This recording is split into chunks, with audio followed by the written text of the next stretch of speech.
nakipag-ugnayan siya sa mga pulis na tumatay yung asset. Iyon ang dahilan kaya gusto siyang iligpit niya yung ama sa anumang paraan. Nalilito ako. Hindi ko alam kung paniniwalaan ko kayo o hindi.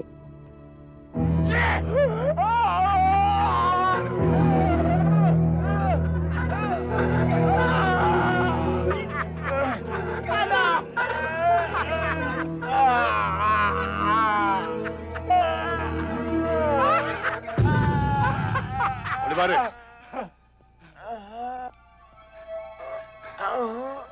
Hindi ba sinabi ko sa'yo kailangan ko siya ng buhay? Humihinga pa, amo. Humaba lang ang dila, pero humihinga pa. Mukha ng bangka ito, ah. Ito. Bata kita. Hinuhubog kita para maging katulad ko balang araw, pero ano ginawa mo? Demonyo ka. Hinulog mo ko. Hinudas mo ko. Bakit?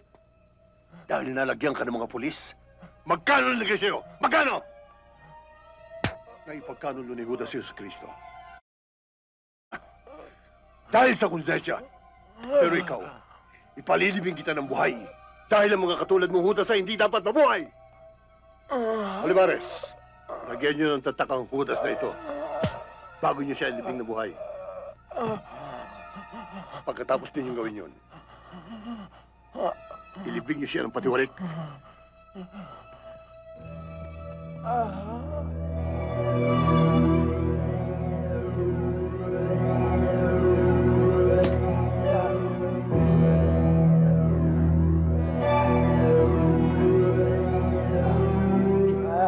Butas ka na ngayon.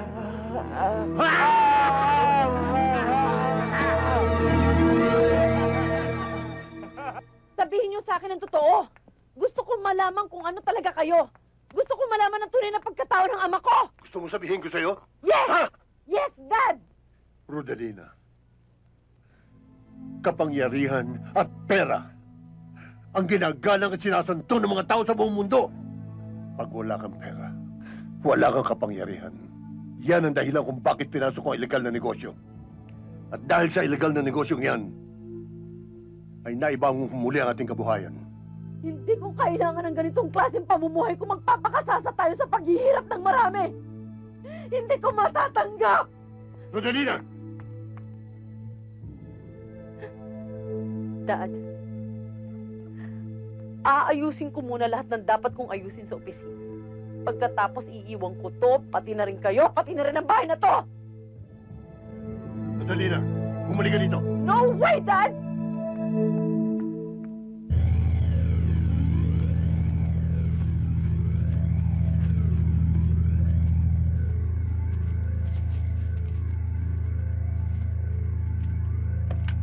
Brando!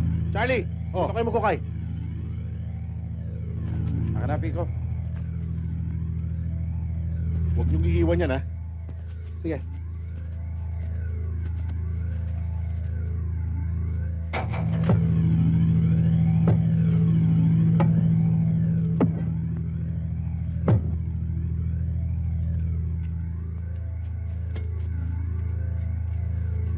Alam mo ang katapat niyan, yung ano, yung trumpet, yung honor, yung ta ta ta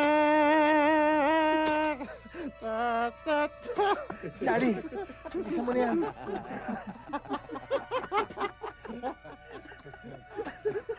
Lagay mo na yan.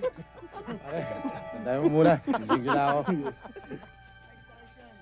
Sweet dreams, di ba? Tipong papatahimbing siya ng gusto, di ba? Yung ano, yung kwan, yung ano, yung wala siyang kahit sa